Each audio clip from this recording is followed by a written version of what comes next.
This is a Voodoo motor for a 69 Mustang Fastback that we're building. About 1,400 horsepower is what they're telling me it should produce. We took it out of a 20 Shelby GT350 and then completely reworked it. Bought a new Whipple supercharger for it, and I'm looking forward to it going together and going in this car. This is going to be going into a 69 Mustang that belongs to the boss. So I'm rebuilding this motor, and this is one of many steps in the process. Right now I'm running down the camshaft bearing caps, and this design overhead cam, the cylinder head itself is the bearing. There's no bearings that go in here. The aluminum caps and the aluminum head is the bearing, and we want to tighten this cam caps down slowly and evenly so we don't try to bend or, heaven forbid, break a camshaft. Boss wants to make as much horsepower as possible, so that's one reason we went to the different crankshaft. Same reason we're putting a supercharger on it. He's going to try to get as much power out of this thing as possible, because an engine is basically just a big air pump. You can only add as much fuel as you can pump air through it. The biggest part of your fuel is actually the oxygen in the air that mixes at the right ratio with the gasoline. If you have not enough air, you're going to be running too rich. If you have too much air, you're going to be running lean, and neither one of those is a good thing.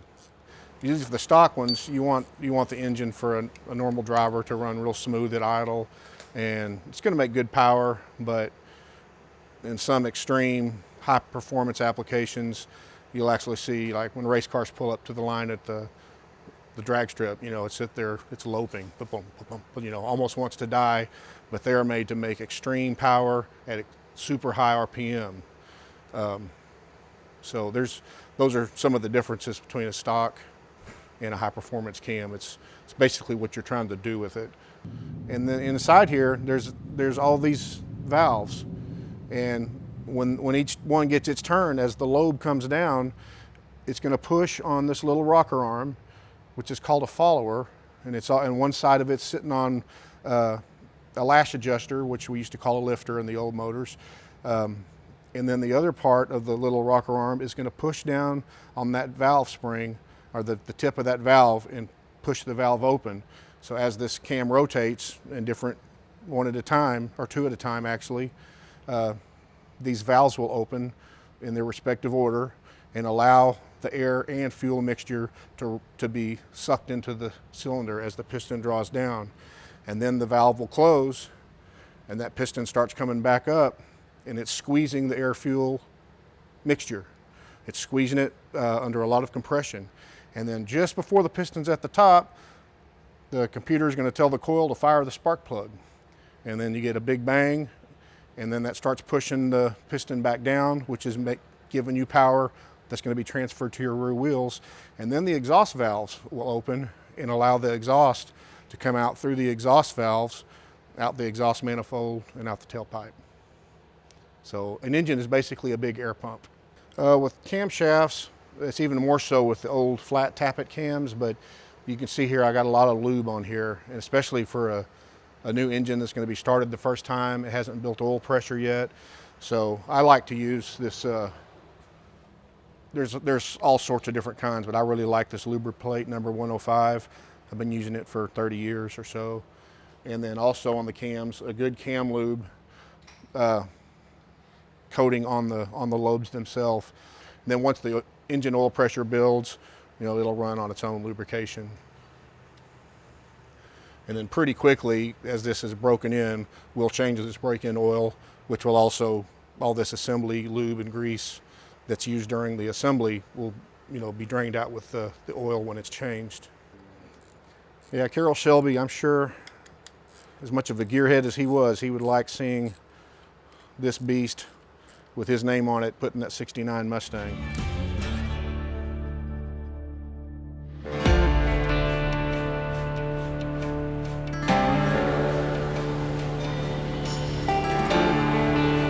Hey, I'm Paul with Big Daddies. Roger. Hey, How are ya? This is Joey. Joey. Good stuff. Good to meet you guys. Hey, so we're here to see what you got for a '69 Mustang. Fantastic. That's one of our top selling chassis now. Really? Yeah, come on over and I'll show you a couple things. We actually do a full frame, and it's actually a removable subframe in there as well. So it's a very unique design. We did it our way because we wanted to make it easier for anyone who had a big-headed Coyote or any of the big block Fords, any of that, to be able to drop the engine and transmission out and be able to service it properly without bringing it through the shiny side. And we've got a good example of that behind us. It's not a Mustang, but it'll give you a good idea of how the Mustang is put together as well. Okay. So this setup here, this is a full frame Camaro setup with a removable subframe. The way this is installed is it is rocker to rocker, so you're cutting your entire floor out. We've got areas in the pinch weld that you actually weld our chassis in place, and then you can use one of our floor kits and have all the modern suspension actually in there, and the modern transmissions fitting inside there as well. So as a street car, it is super comfortable. That setup will handle 1,200 horsepower right out of the gate. 35 spline. Those stub axles are 35 spline. It utilizes our 7075 forged aluminum spindles in the rear, as we have in the front. Nice. It really sits exactly where you see it there, right in the center, so underneath the package tray. So those cantilevers are a showpiece. You can see inside the trunk area, or if you choose to, like I did a custom fold-down rear seat and put plexiglass back there, and you can actually see them from inside the car too. That would be nice. So really cool look, not only the performance, but that Aesthetics. look. It's just, Yeah. the aesthetics is incredible. On a Mustang, I know this is a Camaro. Yes. Would I still be able to run that size tire? You can run a 315 with a little negative camber, depending on the year of the car. 69. 69, you're good. How wide can I go on the back end? On the back, you can run a 355. We run a 355 on mine. I've got a Camaro, but Mustang, same idea. Those spindles are the best spindles that anybody makes for pro touring. That is a 7075 forged aluminum spindle that we have forged for us. It's 100% our design, not a Corvette spindle. Right. And then we've got, we machine it. It's very, very specific for ball joint heights and ball joint tapers to work with this frame. Nice. So very specific. Then we've got the billet aluminum steering arms that we have built-in Ackerman in there, and the Ackerman allows the tire turning in to turn in further than the other tire. That's all race car stuff that we have modified to work for street. Nice. That we know. So all the geometry is the top you're going to get. You're not getting anything better than that. We're running a 1,400 horsepower Voodoo motor. So That's fantastic. So I want to make sure, if I wanted to go take it to the track, this frame will handle it. Yes. It'll be a matter of just adjusting things different a little bit. Yeah, you'll be adjusting spring rates, Yeah. Valving Yeah. on it as well. The rear end will have be set up for you, so obviously for the IRS, it'll handle the power. Yeah. So you have no problems with that. Launching, all that, it'll be fine. Sweet. And it's a full frame, so Yes. I mean, it'll handle anything you're going to throw at it, the way we build it. Nice. Yeah. And what's the lead time on getting one out here? We're about 10 to 12 weeks right now on chassis. That's delivered? Or is That's that- ready to deliver. Yeah, and then delivery time. Right. I say that because there's some delays sometimes in the pickup and the drop off, right? So, Right. typical delivery companies for shipping. So, And what's the price range? you're starting at, with this setup, you're 35, so 34,999 is front to rear, and that includes the center section. That includes a 1,200 horsepower version, and then we have an upgraded version for up to 1,800 horsepower. And that's whether you're a regular customer or a builder. Most cases, in this case, with this type of a chassis, it's a builder that's going to be doing this. So do I get your personal cell phone number to call Absolutely.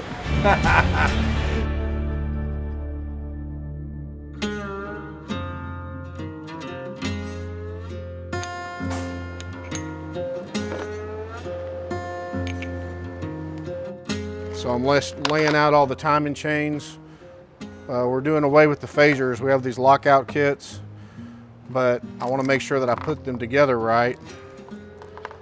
Here's the short timing chains. So I might have to do a little research.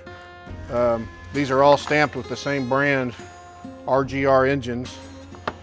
So I'm sure I can find some directions to make sure that I clock everything the right way. Very important.